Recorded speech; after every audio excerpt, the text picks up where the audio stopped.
In 2024, I've watched every superhero TV show and movie that came out this year, and I've decided to rank them all in one tier list. As you can see, I have all my tiers here from S all the way to Morbius tier, which is the worst tier on this tier list. And if you've seen Morbius, you know why. I have the best superhero TV shows and movies on this tier list, like The Boys Season 4, Deadpool and Wolverine, The Penguin, and I also have some of the worst movies and TV shows that came out this year, like Madam Web and Ekko, and I'll be ranking them all today. But before I get into the tier list, make sure to like and subscribe because I put so many hours to watch all of these movies and TV shows that the least you can do is hit that subscribe button. It'd be very much appreciated. 99% of the people who watch me are subscribed. Don't be that 99%, be that 1%. Hit that subscribe button, it's free. But let's get into the tier list. Starting off with Invincible. Now, I'm not a big fan of Invincible Season 2 Part 1, but luckily, Part 1 of Invincible didn't come out this year. It actually came out last year at the end of the year. But Invincible Season 2 Part 2 did come out this year, and in my opinion, is the best part out of the two. I love the fights, I love the ending, the Fortnite references,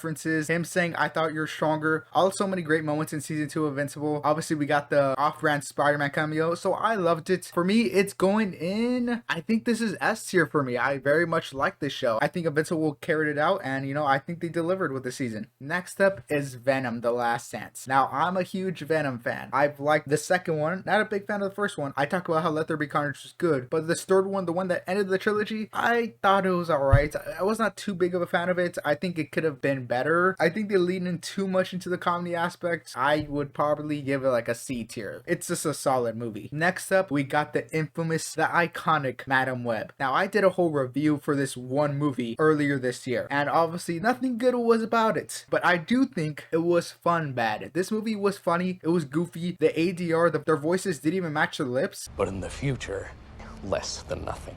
I will not give up. There was like no Spider-Man in this movie for a Spider-Man movie. This is definitely very bad. A lot of bad product placement. I don't really have anything good to say about it. I do think it was fun bad. So it's going in the Morbius tier. Next up is The Boys Season 4. Now, I love The Boys. I've loved all the first 3 seasons. I like the 4th season. Obviously, it wasn't as good as the 3rd season. Obviously, the 3rd season is the best season out of The Boys, right up there with Season 1. For me, obviously, Season 4 wasn't at that level, but I think it was still pretty solid. It was an event. Like, when this show was coming out, every single episode felt so impactful. Everyone was talking about it. I got my highest viewed video about talking about the Deep, and it was pretty fun. Every episode felt like an event. You're always waiting for the next episode to come out. Now, I haven't really gotten back to watch this. Maybe seeing it all back to back may be different for some people, but when the episodes were coming out every week, man, was it so fun to watch it all. Not to mention, Homelander, just one of the best supervillains of all time. I'm giving this an A tier. I loved it. Obviously, some people might not agree, but I love Season 4. I also thought it had one of the best endings to any boy season ever. Next up is Batman Cape Crusader. Now, Batman Cape Crusader is a show that came out this year. A Batman animated show has a lot to live up to. You have Batman Beyond, you have the original Batman animated series, you have the Batman, all iconic. So when I talked about the show earlier this year, I was like, does this hold up to all the other iconic Batman shows? I think it's not at that level, but then again, this is only one season. It was pretty good. Obviously, you can watch my full review, and I assume most of you guys have watched it because it was banned across the whole entire world. If you check the video, it's literally banned in like half of the countries in the world, and that's just because I played the Batman intros, which were pretty peak, so I had to include them. But I think the show will probably peak when we get to the later seasons, like every other Batman show does, because all the best animated series don't always have the best season 1. I think this was solid, but it could definitely use some work, so I'm giving this still solid. I liked it a little more than Venom. I might move this later on, but I'll give it for B tier for right now. Next up is Agatha All Long, and here's my opinion on it.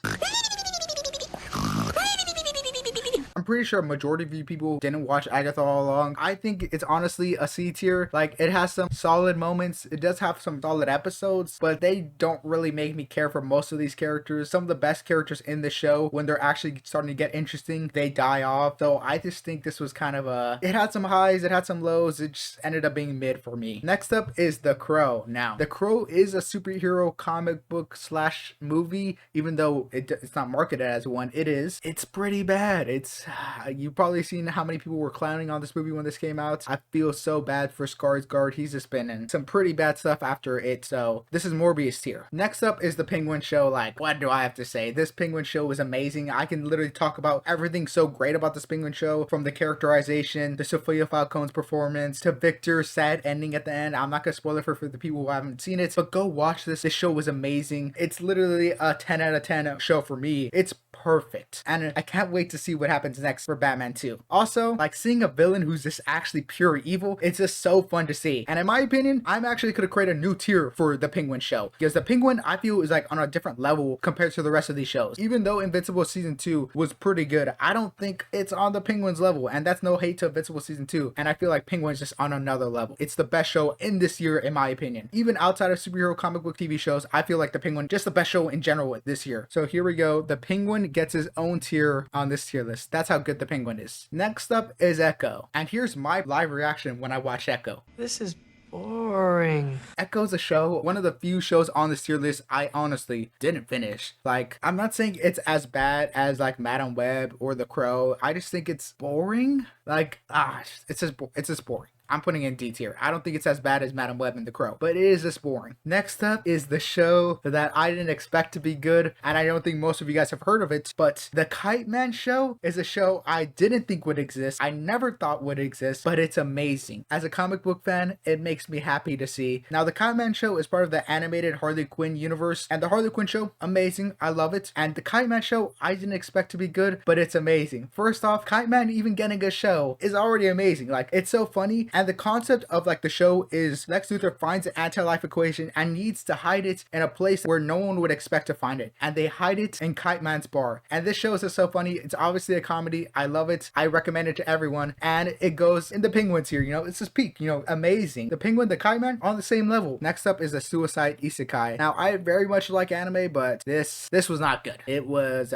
pretty bad. Morbius tier. Next up, X-Men 97. Now, this is obviously an S tier. Like all the characterization to like Cyclops, Wolverine's great. Magneto's amazing in the show. Magneto's just one of my favorite X-Men and Marvel characters in general, so they did him justice in the show. Everyone's so great in this. It revitalized a lot of Cyclops lovers. Everyone now likes Cyclops because of X-Men 97. Like, I give credit to the X-Men resurgence with this show, so amazing. And we even had LeBron James, the GOAT, the glorious king himself, wanting to watch this show. Obvious S tier. Next up on the tier list is Joker 2. Now, this movie got a lot of hates, a lot of haters, and I feel like a lot of people didn't watch this movie. I feel like there was a lot of people who were hating on this movie who didn't actually go see this movie, and for all those people, it's not that bad. It's honestly not that bad. It's just all right. It's just fine. It's a C tier. It's just whatever. I don't know how people actually just genuinely hated this movie. I don't understand it. And people were saying like, oh, it's not doing justice to the Joker. The first one wasn't doing justice to the Joker either. Like, the first one, he was only in Joker in name only. I honestly don't see the hate to this movie. Next up is My Adventures with Superman. Now, this is of course season 2, where they introduced Supergirl and Brainiac, and this was amazing. I didn't talk about this when it came out, but it was honestly amazing. Supergirl had so many great moments, but the highlight of the show was Brainiac. They gave Brainiac such a cool design and made him so much of a menace. I could literally talk about how great this Brainiac is. I'm a big Superman fan, and I am not always a big fan of Brainiac, but I feel like making him a robot, making him more feel like a robot in this show felt so great, and had one of my favorite episodes of this year of Lois breaking Superman out of a dream state, which was so great. I'm giving this S tier. I loved it. I love season 2. I can't talk highly about the show enough. All of you guys should go watch it. Season 1's also amazing, but I think season 2 is just on another level. Next up is the biggest movie of this year. I think it is the highest made movie of this year. It could be Inside Out 2, but I believe it's Deadpool and Wolverine. This movie, amazing. I talked about this when this released. It's really good. I don't think it belongs in S tier. It's a fun movie. It's good. It isn't my favorite Deadpool movie. The first Deadpool movie is my favorite, and it's not even close. It's not the best Wolverine movie. That's obviously Logan. I think it's just a solid movie. It's a good movie. It does everything it wants to do right. It's funny. I love Cassandra Nova in this. I love all the cameos. It's pretty good. And I do think it kind of saved MCU a little bit. I feel like if this was bad, like a lot of people would have been off the hype train for the MCU from going on forward, but this gave it an extra energy, and it was just fun. I love to see just fun movies come out, because I feel like nowadays everyone wants to have like this critical thinking, high IQ level analysis when it comes to movies, but having a movie just be fun is always good to see. But that is my tier list. Obviously, my opinions could be different from yours. You can let me know down in the comments what you guys disagree with, what you guys agree with. Obviously, I didn't rank every single superhero and movie that came out this year, but I did rank the biggest ones that came out this year. But let me know down in the comments, what is your favorite superhero TV show or movie that came out this year? Obviously, my opinions could be different from yours, but I'd love to hear what is your guys' favorites. Hope you guys enjoy this video. Hope to see you guys next time. Later, hater. Peace.